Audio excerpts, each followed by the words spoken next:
엘리야가 사르밧 과부에게 기적을 행한 지 3년이라는 세월이 지났습니다. 그래서 보면 1절에 보게 되면 많은 날이 지나고 제3년에라는 말씀이 기록되어 있어요. 이것을 보면 아마도 엘리야는요 3년 동안 사르밧 과부의 집에 머무르면서 은둔 생활을 하고 있었을 것으로 보입니다. 그런데 어느 날 또다시 하나님의 말씀이 엘리야에게 임하였습니다. 그러면 엘리야에게 임한 하나님의 말씀이 뭐죠?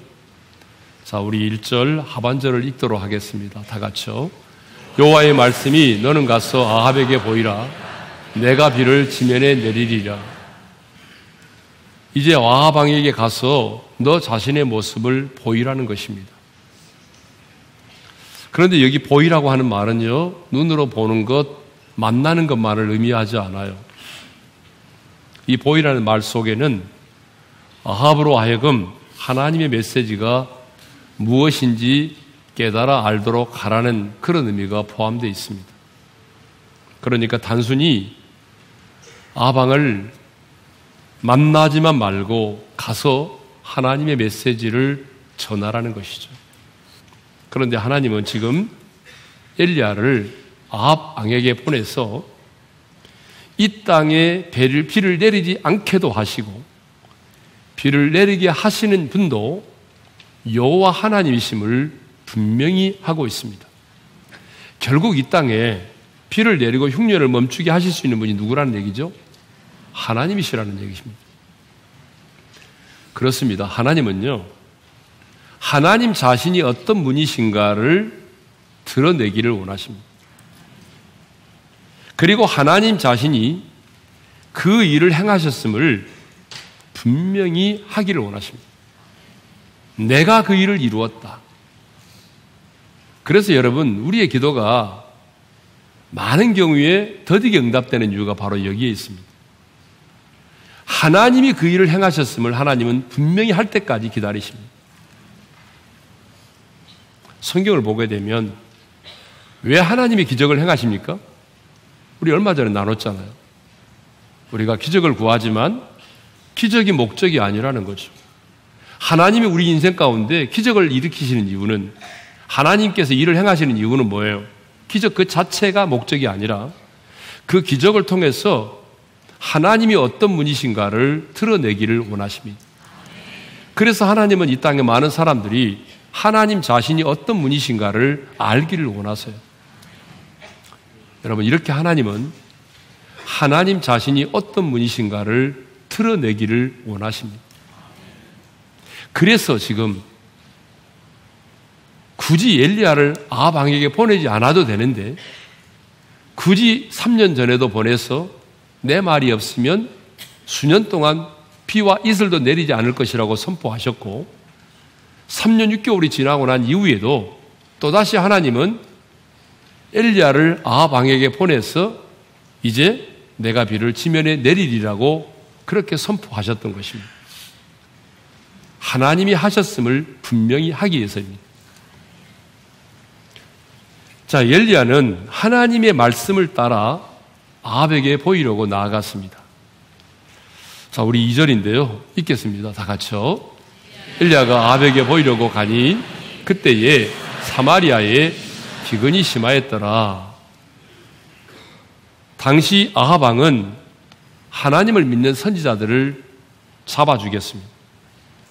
그리고 하나님의 사람 엘리야를 잡아 죽이기 위해서 혈안이 되어 있었어요. 아합 왕을 만나기 위해서 나갔던 엘리야가 이제 길에서 오바댜를 만나게 되거든요. 길에서 오바댜를 만나게 되었을 때에 하나님의 사람 엘리야가 오바댜에게 가장 먼저 한 말은 이 말입니다. 내 주에게 말하기를 엘리야가 여기 있다 하라. 자신이 여기 있다는 사실을 너의 주인인 아합 왕에게 전하라는 것입니다. 무슨 얘기입니까?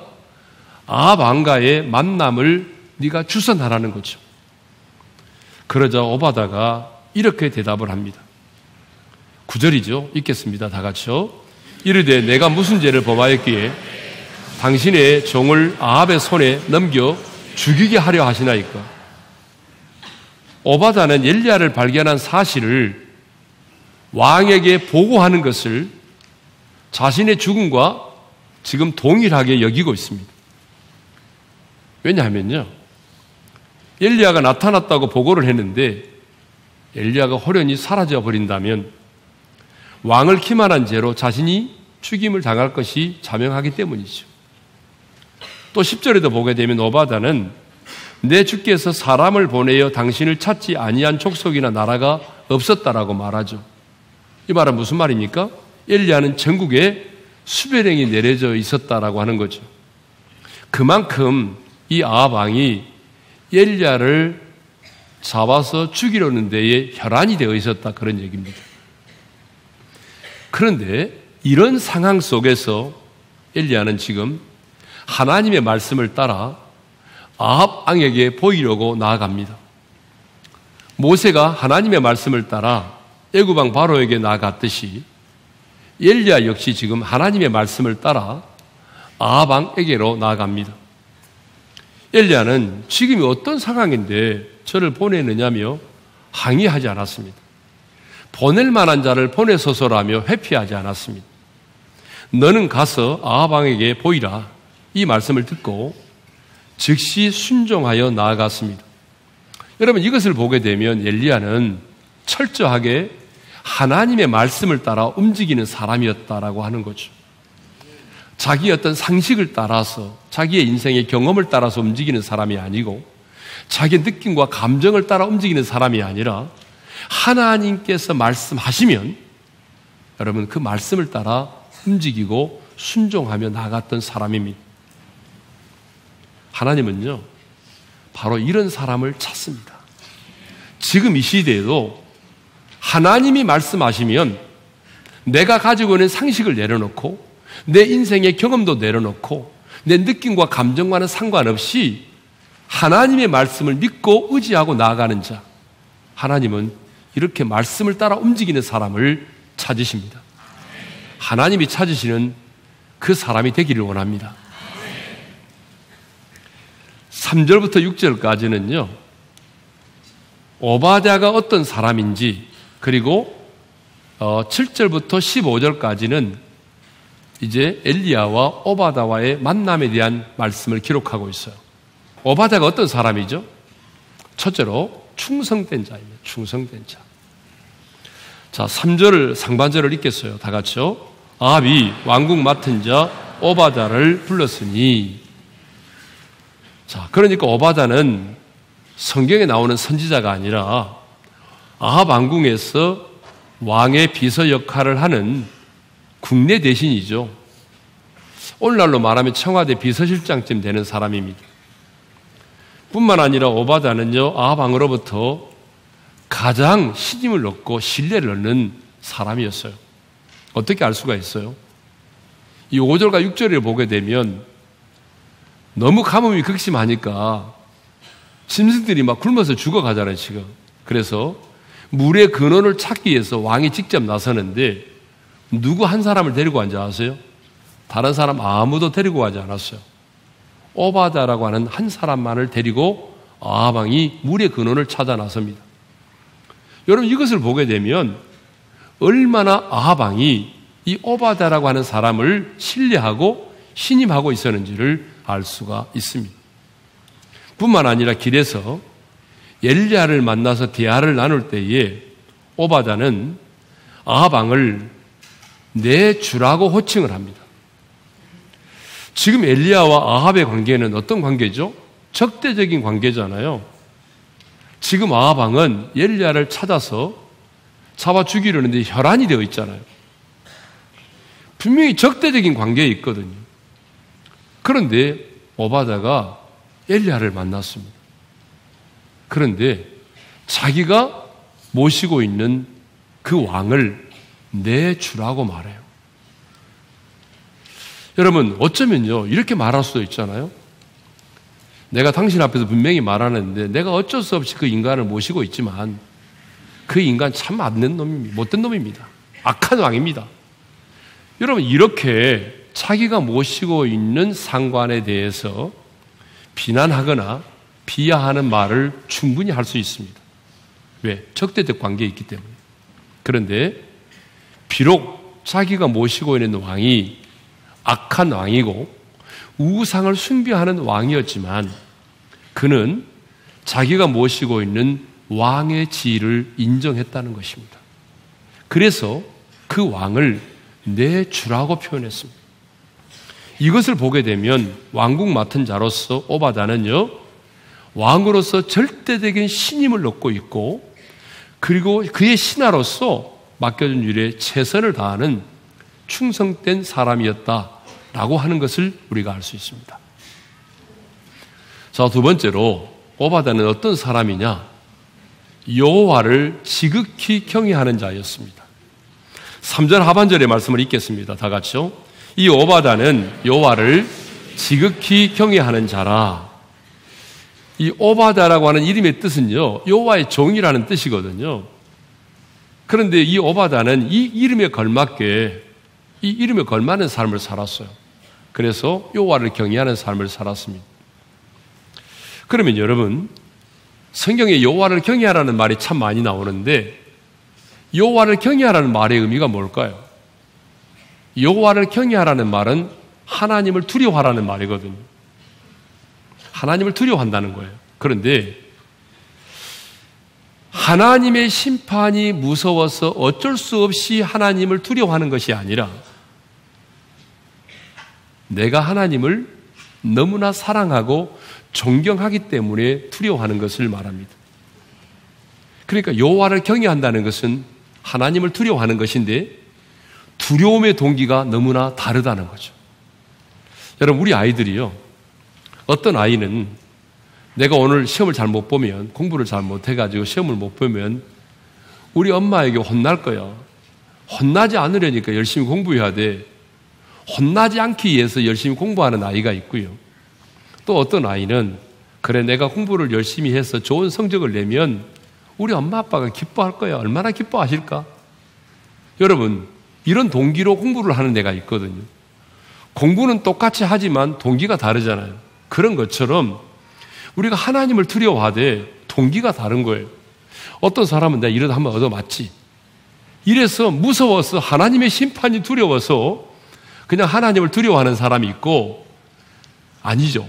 내가 너무나 하나님을 너무나 사랑하고 내가 하나님을 너무나 존경하니까 그 하나님을 향한 거룩한 두려움을 갖고 사는 사람이 있어요. 그것이 바로 뭐예요? 그것이 바로 여호와를 경외하는 거라는 거죠. 그런데 오바다는요, 그냥 여호와를 경외하는 자가 아니었어요. 성경에 뭐라고 기록되어 있나요?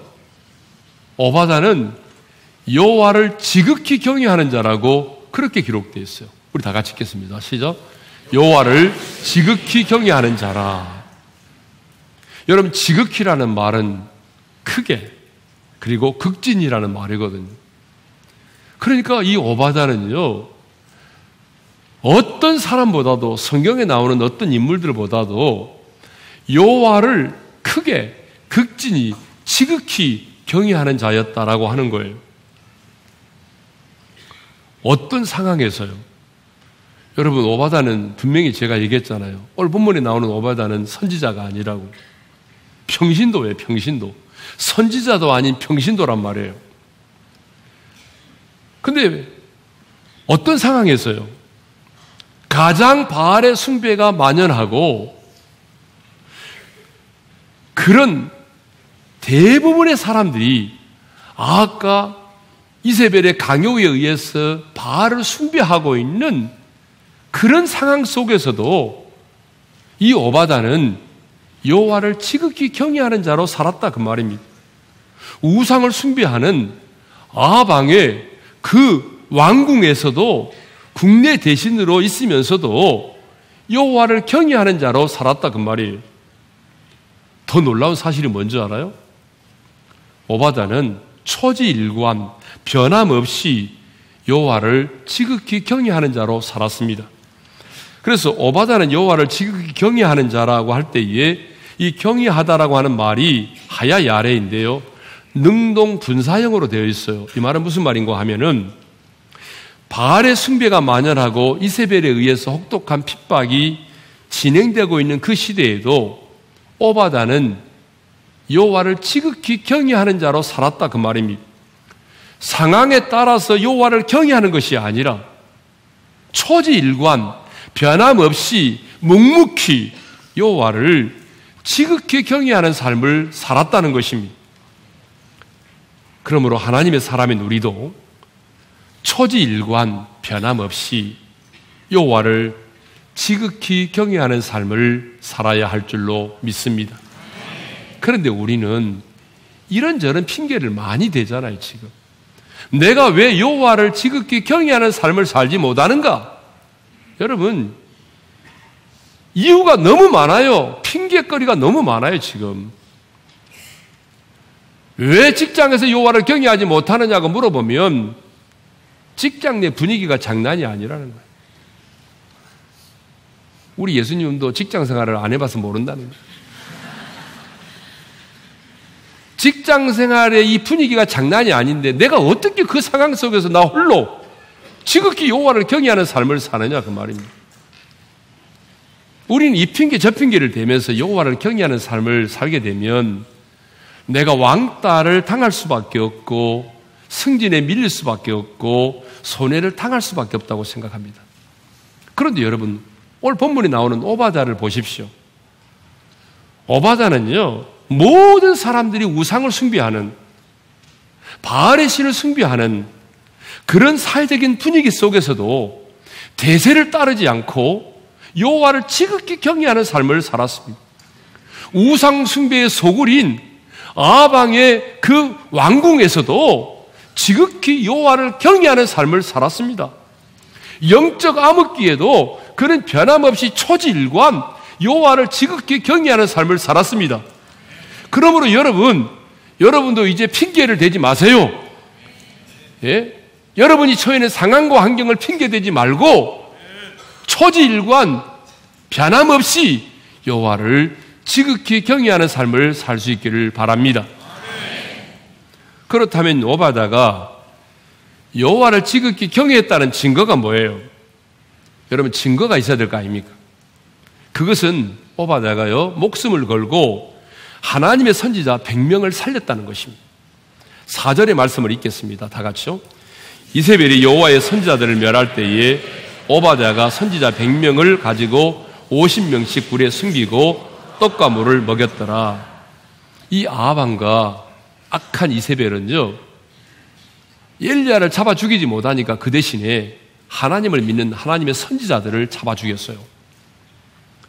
바로 그런 때에 가장 최측근인 이 오바다는 하나님의 선지자 100명을 50명씩 동굴에 숨어있게 만들고 떡과 물을 공급해 주었다는 것입니다. 여러분, 이게 어디 쉬운 일인지 아세요?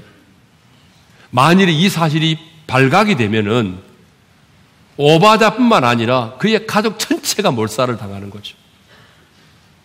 여러분, 3년 동안 비가 내리지 않아서 먹을 것이 거의 바닥난 그런 어려운 때에 이세벨의 눈을 피해서 3개월도 아닌 3년이라는 긴 세월을 떡과 물을 공급한다는 게 어디 쉬운 일입니까?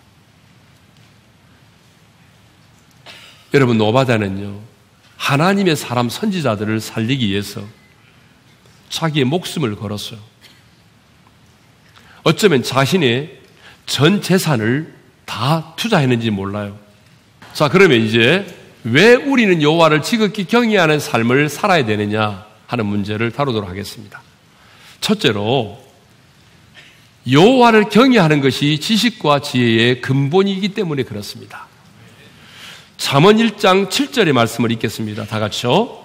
여호와를 경외하는 것이 지식의 근본이거늘 미련한 자는 지혜와 훈계를 멸시하느니라. 잠언 9장 10절도 읽겠습니다. 여호와를 경외하는 것이 지혜의 근본이요 거룩하신 자를 아는 것이 명철이니라. 이 세상을 살아가는 우리에게는요, 많은 지식이 필요하고 또 지혜가 필요합니다.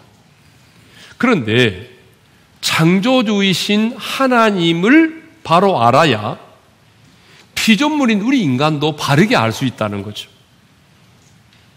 하나님이 창조하신 세상도 하나님을 알아야 이 세상도 알 수가 있는 거죠. 하나님을 알아야 나를 알 수 있는 거예요.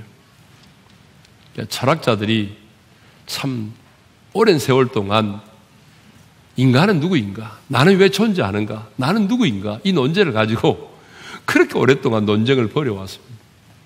근데 뭐예요? 만나보면 지금도 답이 없습니다. 여러분, 우리 인간을 지으신 이가 하나님이십니다. 그렇기 때문에 하나님을 알아야 나를 알 수가 있어요. 여러분, 죄송하지만 피조물은요, 스스로 자신을 정의할 수가 없어요.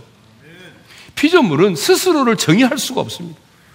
그래서 나를 알려면 나를 지으신 하나님을 먼저 알아야 합니다. 그러니까 우리는 하나님을 아는 만큼 나를 알 수가 있어요. 여러분이 아무리 세상에 공부를 많이 해도 하나님을 모르면 여러분 자신이 누군지를 몰라요. 내가 누구인지, 나는 왜 존재하고 있는지, 나는 지금 어디를 향하여 가고 있는지를 모르는 거예요. 예? 아무리 석박사 논문을 써도요, 하나님을 모르면 내가 누구인지, 내가 왜 이 땅에 존재하고 있는지, 내가 지금 어디를 향하여 가고 있는지 모른다 그 말이에요. 자, 두 번째로 왜 우리는 여호와를 경외하는 삶을 살아야 되느냐? 두 번째입니다. 그 두 번째 이유는 여호와를 경외하는 자가 악을 미워하기 때문에 정결한 삶을 살 수 있기 때문입니다.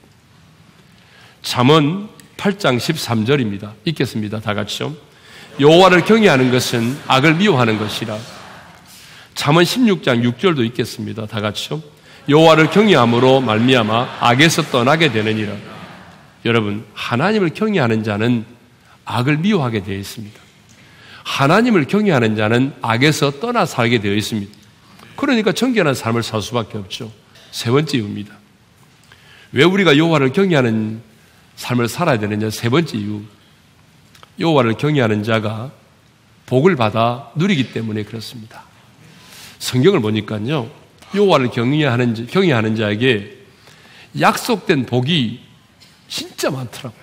내가 말씀을 준비하다 너무 놀랐어요. 예? 하나님께서 여호와를 경외하라. 그러면 내가 너에게 이렇게 하겠다. 라고 하는 약속의 축복이 너무 많은 거예요. 하나님은 여호와를 경외하는 자에게는요, 높은 사람이나 낮은 사람이나 막론하고 복을 주시겠다고 약속을 하셨어요. 시편 115편 13절을 읽겠습니다. 다 같이요. 높은 사람이나 낮은 사람을 막론하고 여호와를 경외하는 자들에게 복을 주시로다.